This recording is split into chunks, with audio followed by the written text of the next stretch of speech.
So welcome to our broadband chat. Welcome to Economic Development Week, hosted by SEEK, the Schoharie Economic Enterprise Corporation, along with our alliance at Schoharie County Government today.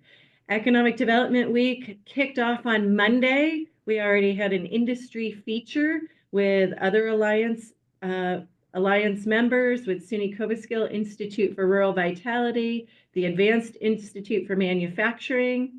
Yes, Tuesday, we had the annual tourism brochure exchange yesterday afternoon. This morning, we kicked off our digital revolution conversation. Emily with SEEK hosted the SEEK Digital Power Hour for SEO basics with small business with Black Dog Design. And here we are, our broadband lunch and learn, our broadband chat with Schoharie County Government and Jason Becker of MIDTEL.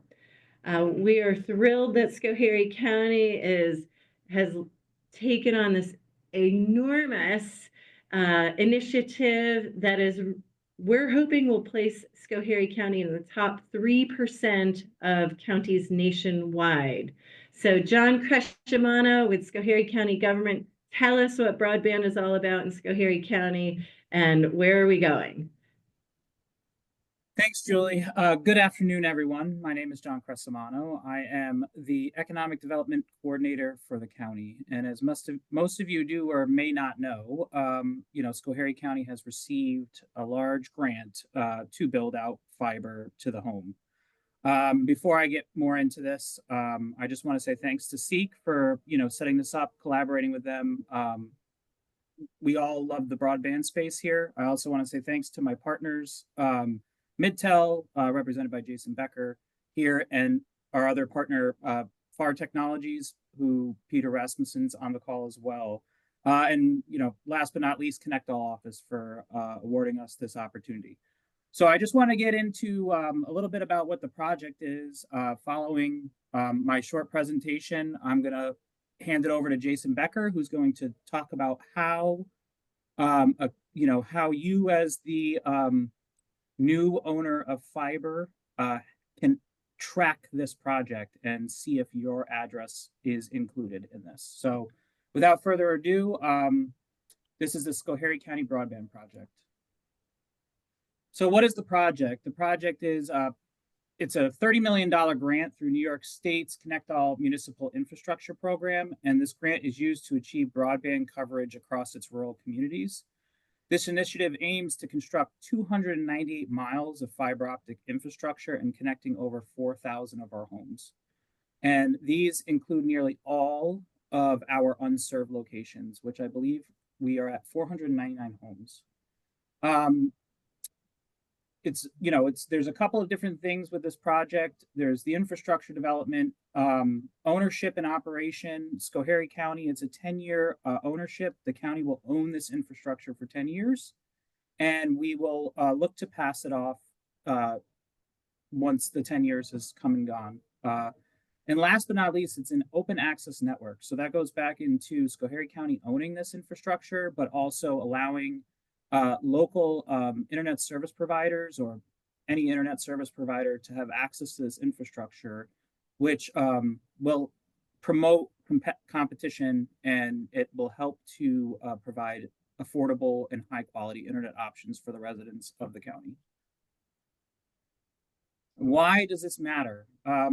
Because we all know that high-speed internet just isn't a luxury anymore. It's almost a utility at this point, right? We all need high-speed internet, whether it's to access, healthcare, education, remote work. It's so important at this point. It's so important to have high-speed internet, not just internet in general. And with that being said, parts of our county either have slow or no internet, and that's a big problem, right? So that's what we're trying to work to fix here with this project. So what is happening? To bring better internet, we need to build the infrastructure that carries this internet. It's kind of like building roads, right? Doing construction. A couple of key terms. The backbone is the internet that connects cities, right? It's the whole point. The middle mile brings it to our local area, and then the last mile is what goes directly to your home. How does it work in our community? Here in our community, we intend to lay fiber optic, whether it's aerial or buried fiber. This includes small huts that will be positioned around the county to help support this infrastructure. And we want to make sure that this infrastructure, we reach those hard to reach homes here. So with that being said, you may see a lot of engineers, construction, you'll see trucks, you'll see these construction companies digging, building new utility or putting up new utility poles. So it's something to be on the lookout for as we go through with this project. What kind of internet will we get? Fiber optic. Fiber optic is the best way to transmit internet today. It's the most secure, and we intend to, all the homes that we will reach are going to have fiber optic to the home. So, and once again, this better streaming, your online meetings, online learning. It's all an effort to better the resident who will have access to fiber. So when will it happen? Right now, we are in the planning phase, right? So we're coming up with the design, figuring out how we're going to do our routes, figure out the construction schedule, permitting. We have to work with all the pole attachment owners and obtain all the rights. That's happening currently. Once that is done, the construction will begin, which should be probably end of summer into fall and into next year. And as far as connecting to your home, as soon as it's connected to your home and the network is ready, you will have access to subscribe onto the service.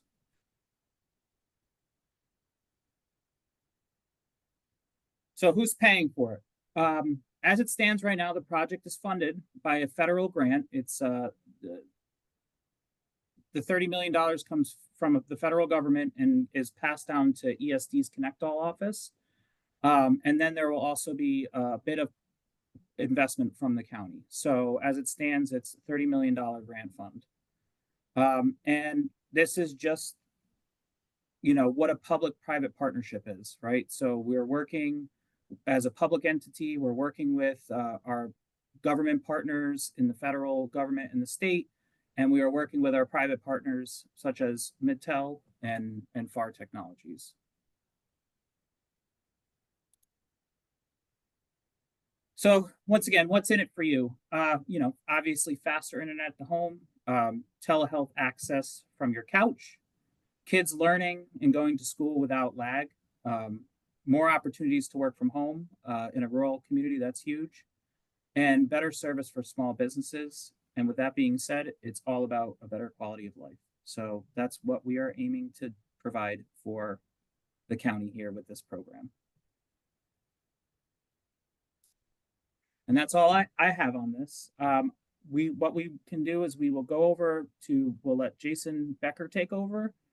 He is going to explain how you can keep track of your address and see if it's included in the build. So thank you so much. Jason, take it away. Thank you. Nice job, John. Can everybody hear me okay? Good. Excellent. Very well done, John. We're excited about this project as we move forward, and a lot of busy work going on with doing field engineering, gathering data, getting ready to hopefully begin construction here as soon as possible. And as John said, targeting end of summer into the fall and have a build cycle. Everything from a construction standpoint needs to be finished by the end of 2026, which is a pretty aggressive timeline in the telecommunications world for building infrastructure. But as this goes along and with previous grants that we've done in previous projects, we show this as much graphically as we possibly can on our website. So as things start to progress, check in on the MIDTEL website, which is midtel.com, to get a graphical representation of where some of these builds are occurring. where the service is going to be offered. But we also have an address tool. So once the addresses are all finalized on exactly which ones will have an opportunity to gain service from this, you'll be able to go to our website, put in your address, and it'll tell you what services are offered there. If you have any questions, please feel free. You can call us now. If you're interested in it, definitely, we can get you on a list and we can follow up with you to make sure that you're either a part of it or give you accurate information on where you are in that planning process. I would say from a build area, we're going to be starting in the southern part of the county. We're not us, our contractors will be starting in the southern part of the county, moving north. And again, the target is the end of 2026. So definitely keep an eye out on, MIDTEL.com and call us with any questions.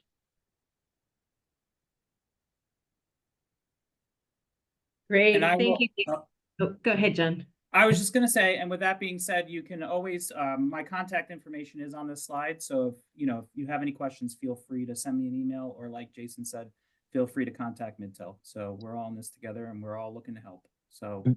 And Julie, I'd like to point out too as well, we'll be involved with a lot of community festivities coming up in the next year and a half. So whether it's Schoharie County Fair, things from Sharon Springs through Middleburg and Esperance, any community involvement we can be at to educate, the residential and business customers on, where the project is at, how we're doing, when the completion looks like, when they can get online. We'll be participating in as many of those as possible in the next couple of years. That's fantastic. When do you think the information will be live on the MIDTEL website? In 30 days, 2 weeks, 60 days? I would say, accurately, I would say probably by July 1st. Perfect. Would be, that's our target. I can't, don't hold me to that number, but that's our target. We're fine as our routes get finalized, and and FARR Technologies is doing a great job collecting and engineering the routes and the data. We're using another company you might see out there called Luck Grove Telecom to gather a lot of that data. So if you do see those contractors out there, don't be worried if they're walking through rights of ways or parked along the side of the road. As we work together to, make sure that those routes are accurate, that drives the final address list. So we really want to be accurate. We don't want to tell somebody that they are going to get service and then they're not part of the grant, or part of that infrastructure, and vice versa. We don't want to tell somebody, no, you're not going to be a part of it, and they are. We want to be as accurate as possible. So July 1st, I think, is a healthy, good target. If it's before that, fantastic. So. That's awesome. I have a handful of questions, but I'm going to defer to others on the call. So Peter, Caroline, Beth, do any of you have questions? Paul, here with me, do you have any questions? Paul's leaning in. Jason, any large surprises that have come about or in the design phase? No,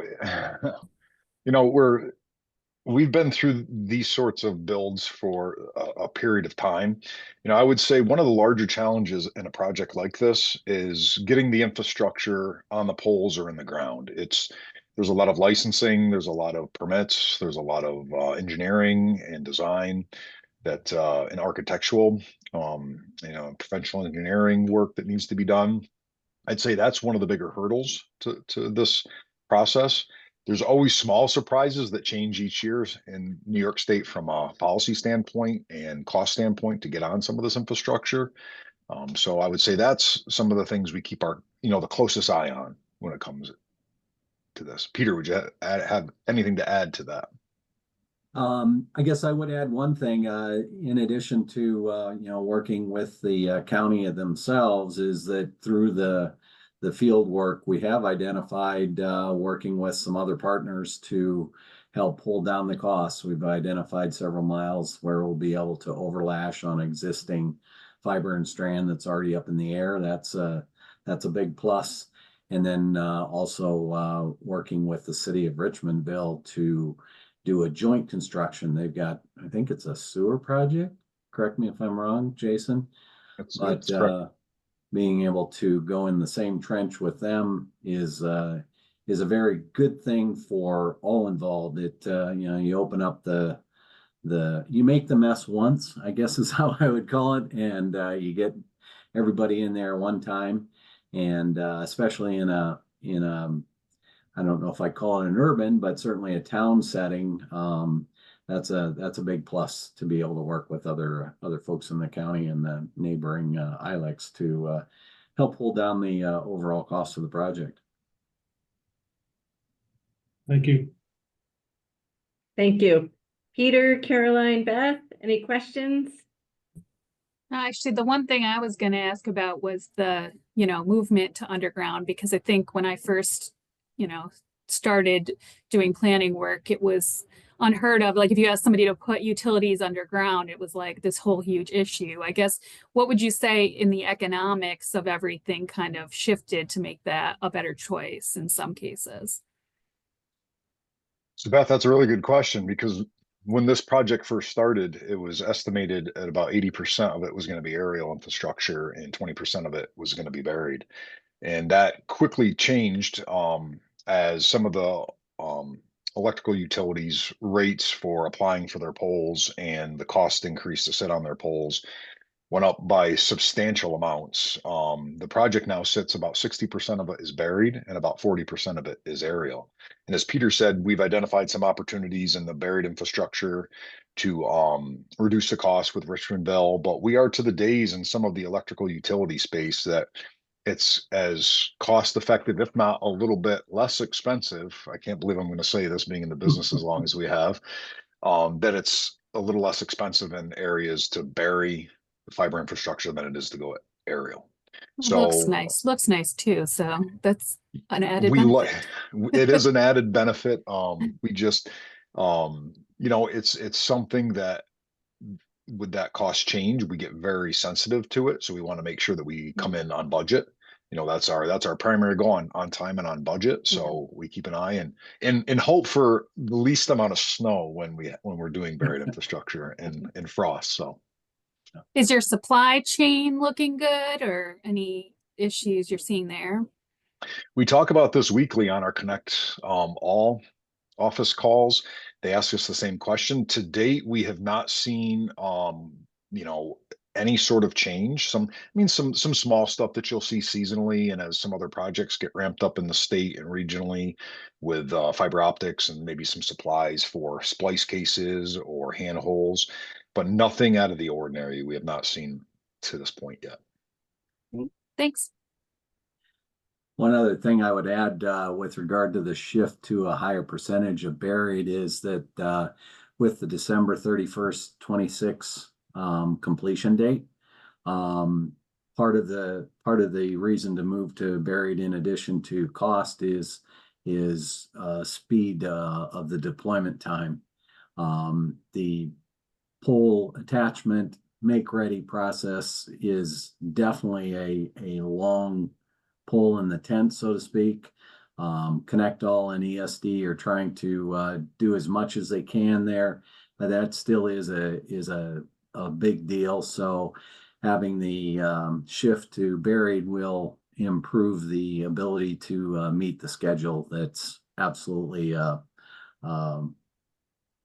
hard deadline, I guess is the way I would say it.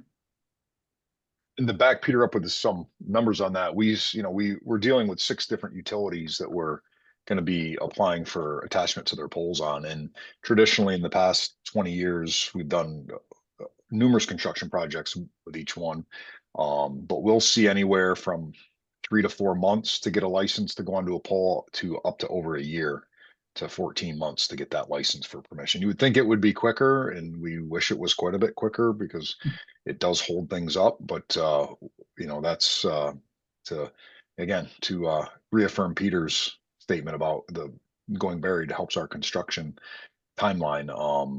That is a real thing. So That's extraordinary. That's great information. Thank you. Thank you, Beth, for the questions. Peter, I think you leaned in. Looks like you have a question. Yes, I do. No, I was just making sure that I could see my own picture. Yeah, no, the other Peter Johnson. Peter I'm Johnson sorry. looked like he had a question. Sorry. We can see you Didn't fine, know. Peter Rasmusson. Yes, All right. given the activities going on in Washington right now, how solid is the $30 million grant?